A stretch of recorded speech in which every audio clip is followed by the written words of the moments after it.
Hello everyone, এসে গেছি পরবর্তী ভিডিও নিয়ে।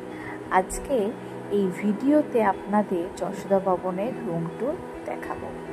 রিসেপশনের বাম হাতে রয়েছে মহাপ্রসাদ দেওয়ার জায়গা এবং রিসেপশনে আপনারা 5 রকমের জায়গা সময় দেখতে পাবেন। এই যশোদা ভবনে লিফটের ব্যবস্থা রয়েছে। আমরা লিফটে করে চলে গিয়েছিলাম 4 নম্বর ফ্লোরে। সামনেই এত সুন্দর একটা পেন্টিং করা যে আপনার দেখলেই মন ভালো হয়ে যাবে। আমরা টোটাল 3টে রুম বুক করেছিলাম। রুমের ভিতর ঢুকেই প্রথমেই এত বড় একটা আয়না ছিল, সামনেই ছিল টেবিল এবং চেয়ার, 2টো বেড ছিল এবং 2টো বেডের নিচেই ছিল 2টো ম্যাট্রেস।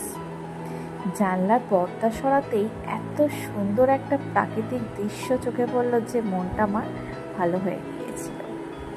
একটা শ্রীকৃষ্ণের ছবি ছিল, ঘড়ি ছিল এবং তার নিচে ছিল একটা টেবিল, ছোট্ট ড্রয়ারও রয়েছে তাতে। বাথরুমও ছিল ভীষণই পরিষ্কার।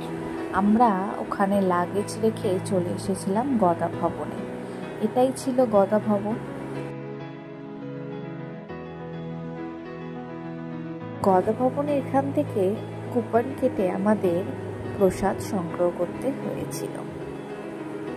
প্রসাদে ছিল বিভিন্ন ধরনের আয়োজন। পরবর্তী ভিডিও থাকবে পার্শ্ববর্তী দৃশ্য। আজকের জন্য টাটা।